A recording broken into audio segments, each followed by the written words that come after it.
Hello guys, welcome to my channel. Today we are going to see how to fix there has been an error during install apps from Microsoft Store in Windows 10 or Windows 11. Let's fix it guys. Method 1, you just need to right click on the date and time and select adjust date and time. You just need to turn on set the time automatically, and you just need to turn on the set time zone automatically, turn it on, and after that you just need to close stuff here.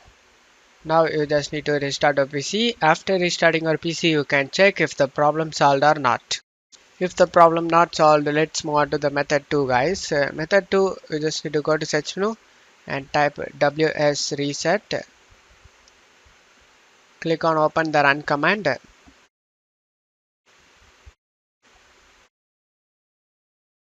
Now you can check if the problem solved or not. If the problem not solved, let's move on to the method 3 guys. Method 3, you just need to go to search menu and type Microsoft Store. Right click on the Microsoft Store and select app settings. You just need to scroll down and select the repair option and select the reset option.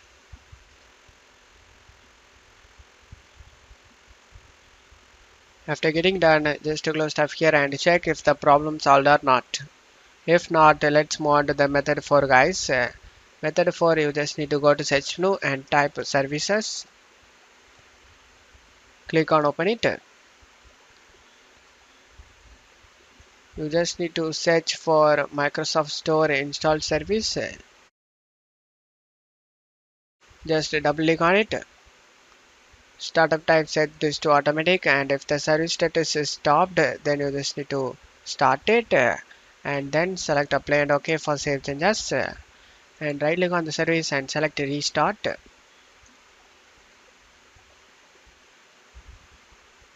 Now you can check if the problem solved or not. I hope one of these methods fixed your problem. If the video helped you, don't forget to leave a like guys. You can also subscribe me and support me guys. Thank you.